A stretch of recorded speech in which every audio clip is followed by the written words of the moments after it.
chapter 21. Now David came to Nob, to Ahimelech the priest. And Ahimelech was afraid when he met David, and said to him, Why are you alone, and no one is with you? So David said to Ahimelech the priest, The king has ordered me on some business, and said to me, Do not let anyone know anything about the business on which I send you, or what I have commanded you. And I have directed my young men to such and such a place. Now therefore, what have you on hand? Give me 5 loaves of bread in my hand, or whatever can be found.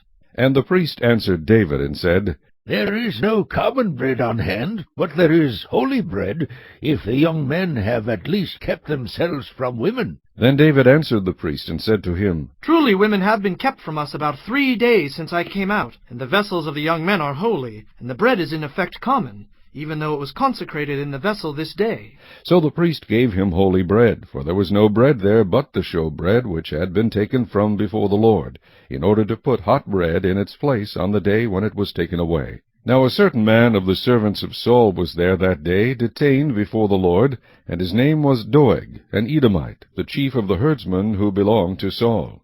And David said to Ahimelech, Is there not here on hand a spear or a sword? For I have brought neither my sword nor my weapons with me, because the king's business required haste. So the priest said, The sword of Goliath the Philistine, whom you killed in the valley of Elah, there it is, wrapped in a cloth behind the ephod. If you will take that, take it, for there is no other except that one here. And David said, There is none like it. Give it to me. Then David arose and fled that day from before Saul, and went to Achish the king of Gath. And the servants of Achish said to him, Is this not David the king of the land? Did they not sing of him to one another in dances, saying, Saul has slain his thousands, and David his 10,000s? Now David took these words to heart, and was very much afraid of Achish the king of Gath. So he changed his behavior before them, pretended madness in their hands, scratched on the doors of the gate, and let his saliva fall down on his beard.